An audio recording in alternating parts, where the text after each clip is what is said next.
another war now, Sudan's civil war. It's now entering its fourth year and it's triggered the world's worst humanitarian crisis. Tens of thousands of people have been killed, millions displaced, with widespread allegations of ethnic cleansing and acts amounting to genocide. Despite the scale of suffering, the war receives limited global attention and aid agencies say only a fraction of required funding is reaching Sudan. Drawing on testimonies from displaced civilians in Darfur, humanitarians and analysts, the BBC's Kalkidan Yibeltal examines what lies ahead. Sudan is burning. 3 years of a shattering war has left one of Africa's ancient nations on the brink of collapse. Tens of thousands are killed and millions are forced out of their homes. In Tawila, a sprawling settlement for the displaced in the country's northern Darfur region, victims of a vicious war speak of living through one tragedy after another. We lost many people, brothers and sisters. I lost my brother Musab. He was killed in shelling in El Fasher while going to the market. He was sitting with us and we were enjoying his company. Then he went out and they brought us his lifeless body. It tore his body apart. I have never seen such a scene in my life. Hundreds of thousands live here now in squalid conditions.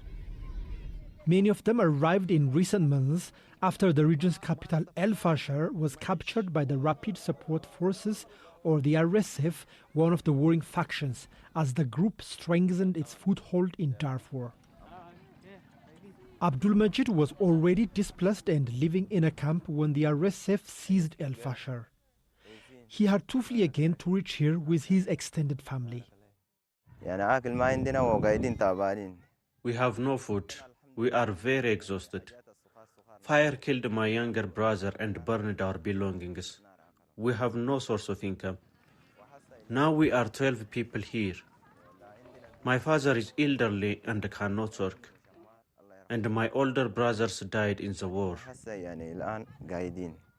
As the war enters its fourth year, there are pockets of fighting along the country's borders with Chad and Ethiopia. But the main front lines remain in the resource-rich Kordofan states. With the world grappling with multiple overlapping conflicts, Sudan remains largely forgotten. That's despite the fact that it has the globe's worst displacement crisis, that famine is declared in parts of the country, and that it was once dubbed by the UN as the epicenter of human suffering. The health sector is in tatters and food production capacities are being destroyed. Yet, as of this month, aid agencies received only 16% of the required funding. Mass atrocities, sexual violence, hallmarks of genocide. Any one of those words on their own should be enough to get your attention. But all of them together, everyone should be standing up and doing their utmost, no matter what else is going on in the world.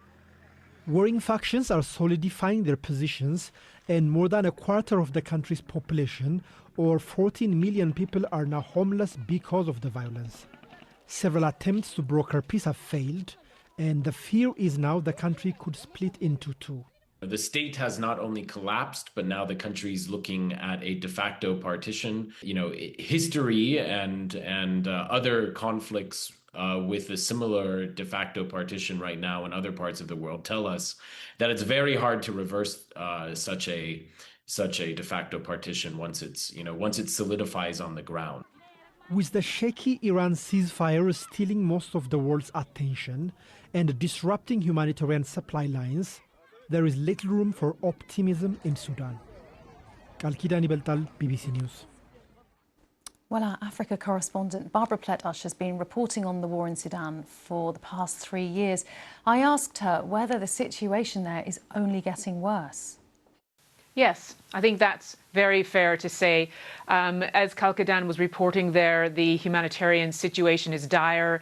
The numbers are staggering, frankly. Nearly 34 million people in need of some sort of humanitarian assistance. You have nearly 12 million displaced inside and outside the country. You have almost 70% of the population now living in poverty, under the line of poverty.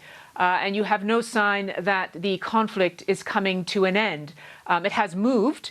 Remember, we were reporting last year about Khartoum. That's when the army recaptured the capital city from the paramilitary fighters, the Rapid Support Forces, which felt a bit like a turning point. But really, things are quieter in the capital. People are returning there, but the fighting has shifted elsewhere, and the main front line now is in those southern Kordofan states, and that is extremely deadly and extremely disruptive.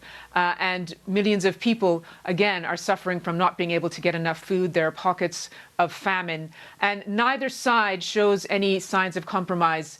Both sides seem to believe that they can achieve their goals militarily. Both sides are backed by regional powers, none of whom are actually placing huge amounts of pressure on them to come to some sort of peace agreement. The U.S. envoy, Masad Boulos, is trying to push for a humanitarian ceasefire. Again, not much progress reported on that, and most experts believe that the signs instead at this point look like the conflict will probably worsen. And I should say it has shifted in the sense that there's a lot more drone warfare now, and a lot of civilians are being killed by drones, nearly 700 since the beginning of the year. Last week there was an airstrike or a drone strike blamed on the army that killed 58 people at a wedding celebration.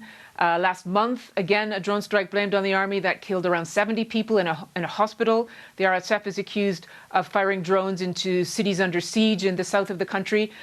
So it does look really quite bleak. I mean, the one ray of hope, or one ray of light, I should say, is that there are quite a lot of local volunteers. They're called emergency response rooms, but there's also community kitchens. People just rallying, trying to help their fellow citizens in whatever way they can. So you're seeing that solidarity there.